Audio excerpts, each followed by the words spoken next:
We hope you'll explore this world in great detail as nearly 100 hours of adventure awaits. Nearly 100 hours. I can't lie, and I'm pretty sure a lot of you will agree. It has been an insane last 48 hours. Final Fantasy VII Rebirth was officially given a release date, and on top of that, a chunky trailer. A lot of stuff to talk about, a lot of stuff to go through. We did a lot of that already later in this portion of the video, which was done live, looking at the Twitter stuff, but I actually wanted to reiterate and talk about the new demo that apparently is going to be unveiled next week. And for more Final Fantasy coverage, be sure to hit that subscribe button and notification bell so you guys can stay in the loop and keep all that information up to date while helping to raise that 11% even higher. Now, with that being said, let's get into the video. Yankee on Twitter, they do an awesome amount of coverage when it comes to gaming and specifically Square Enix stuff, but they do cover all sorts of other things. They do a fantastic job. Final Fantasy VII Rebirth TGS demo details. We will have 2 different playable sections. TGS actually is next week, September 21st. I think it'll be the 20th Eastern time, early in the morning, 5 a.m.-ish. Next week is going to be even crazier because we'll get a full demo, or actually full extended looks of some sort of these demo portions, where we'll be playing as Sephiroth and Cloud, and it'll be called Fated Beginnings. Enjoy the battle and story with Cloud and Sephiroth. That's obviously the Nibelheim flashback portion. We'll be going through that and experiencing all of those events. I don't know how far it'll go. I mean, according to the trailer, we did see them fighting the Materia Keeper together, doing some really cool team-up combos and whatnot. So that's really exciting, and I can't wait to see more on that. Specifically, how the new synergy combos are going to be working between Cloud and Sephiroth. Like where, and just how deep can you take it? Like, you know, Sephiroth, can you control him? Is he getting hit type of stuff? I want to see all of that. And what is their banter going to be like? What is their dialogue between each other going to be like? Is it going to showcase us more things? All of that stuff. TGS is obviously taking place in Japan, so I think the demo will be focused on the Japanese voices, but I don't know if maybe we'll probably have to wait too long for the English version of that. Who knows? But fingers crossed that is the case. And the second part of the demo is the World of Rebirth, Junon. Enjoy exploring Junon, well, the Junon area with friends. That is really cool. We did see glimpses of that in the trailer, where you could see Cloud and them running around in the open fields. The other trailer from Summer Games Fest actually kind of showed us that, where Red 13, Cloud, and I think Barrett were fighting in the field, and it switches to Tifa and Aerith fighting in that same field, and then the next scene, they're walking towards Junon, and you can see the cannon, you can see the upper part of Junon, but as we see in the trailer that released yesterday or the day before, I don't know when you guys are seeing this video, that actually showed us that we're going through the under parts of Junon, and that's really exciting because we have so much stuff left to be unveiled to us, and I honestly feel like they're giving us a lot, and I really appreciate and love it, specifically because a lot of times when you're waiting for Final Fantasy games, it always feels like they're holding their cards very close to their chest. But yesterday was a prime example of something that they don't do. They showed us a lot of great details, and it's not bad in the sense where they'll do a final trailer and it'll spoil pretty much really big moments of the game.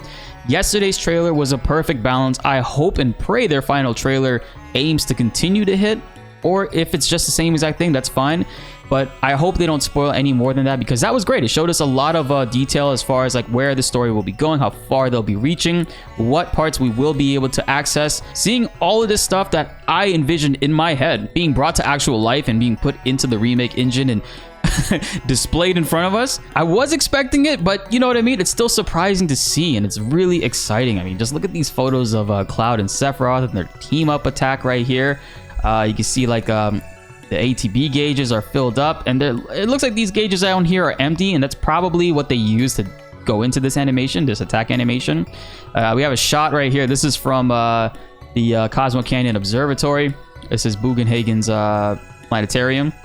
This is a team-up attack of Yuffie and Barrett. Great use of her ninjutsu with Barrett's Gatling gun, shooting bullets through it to just destroy enemies. And Yuffie has one sync bar, it looks like. And then, of course, them flying on the chocobos. We got to see a glimpse of this. Really cute stuff right here. Hold on, let me bring this up a little bit. Look at Red 13.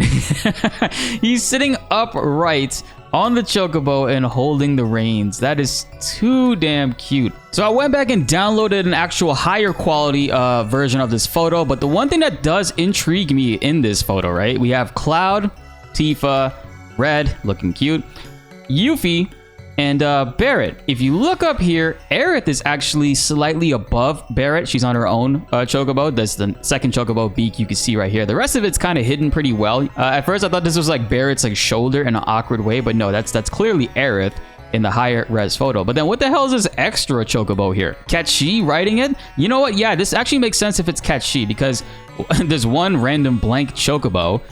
Catchy is the smallest of them all. Even Red has to ride his own, and it just perfectly is blocking him here. I think right here you might be, this could be like Catchy's like ear, maybe like a part of him, like little black hair looking thing coming out the back of the chocobo, because none of the other chocobos have that.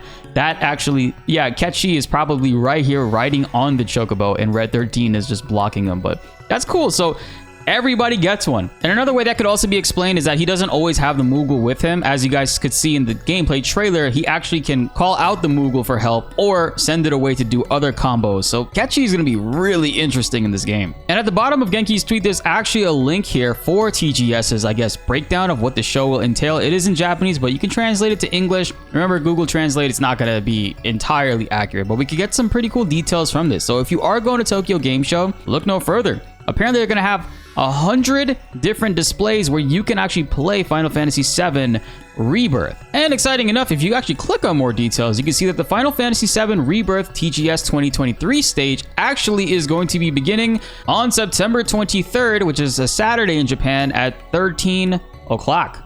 JST. So let me do that math real quick. That's actually not that bad. That's 12 a.m. So Friday at 12 a.m. next week, they actually will be showcasing the Final Fantasy VII Rebirth TGS 2023 stage. So we actually get a pretty great breakdown. I don't think that they'll be translating this live in English, but we will be tuning into Audrey, for example. She can live translate it. She usually does that, I think, for TGS. So that'd be really cool to check out, guys. But yo, we're going to be streaming this. We're going to be streaming this live on my channel.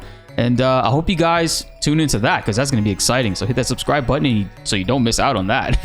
But yeah, that's pretty much all I wanted to talk about first for the intro of this video. That's exciting. So next week, guys, look forward to extended demos, showcases of some sorts, detailing those story moments that we've seen glimpses of in this trailer, but in full, unbroken, seamless gameplay with just Cloud and Sephiroth going through Nibelheim. I wonder, and I really hope that they do show us a significant amount of that. I wouldn't mind.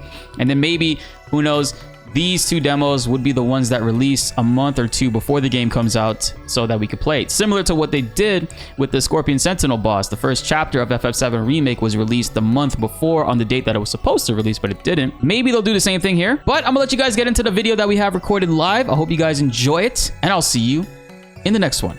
I should have put 3,000 inches of Sephiroth, or 7,000. Is it 30 inches though? I just eyeballed that shit, bro. I was like, yo, man, he's tall and he's also wide. Wait, don't take that out of context. There's just so much stuff, chat. And then of course the Twitter page. Our Twitter is popping off, bro. Notifications are going crazy right now. Oh, I love this shot. Yo, 31,000 likes, almost 1 million views, and it's been an hour. Yeah, it's been an hour. 7 is the magic number. Thank you all for taking the journey with us. Over 7 million shipped and sold digitally worldwide of Final Fantasy VII Remake and Remake Intergrade, all combined. This is between PC, PlayStation 5, and PS4. Not bad. That's great. And it's going to get even higher. This can easily hit 10 million for Remake Intergrade when Rebirth drops, and I think it will. I think they'll double count it. All right, we got some Twitter posts to check out. There's some really good stuff here. Starting with the first one, to celebrate today's announcement, we are sharing messages from the development team behind Rebirth, starting with Kitase. 7 Rebirth has been set for release on February 29th, 2024. This second installment of Remake project will feature elements from the previous game, as well as greatly enhanced features such as the vast world map to explore and synergy abilities with the party members. That makes me excited. Big smile on my face. The story will unfold more dramatically than ever before with a rapid pace of major twists and turns. We know fans are dying to see one scene in particular. I love that choice of words right there. Dying to see one scene in particular. And we know from the PlayStation blog post they confirmed it's going all the way up to the Forgotten Capital. Final Fantasy VII Rebirth can be enjoyed on its own as a standalone adventure, with the party leaving Midgard to explore the wide world beyond, but for those wishing to deepen their understanding of the story, a recap of the previous game will also be provided. We hope the fans that have never played Final Fantasy before will enjoy this game. Showcasing a lot of things, and I think this is the way to go about it, and I really do appreciate them doing that. Final Fantasy VII Rebirth director Naoki Hamaguchi has left us a special message. We're finally able to announce the release date to all of you guys. We have been working tirelessly on Rebirth since the release of Remake. Wow.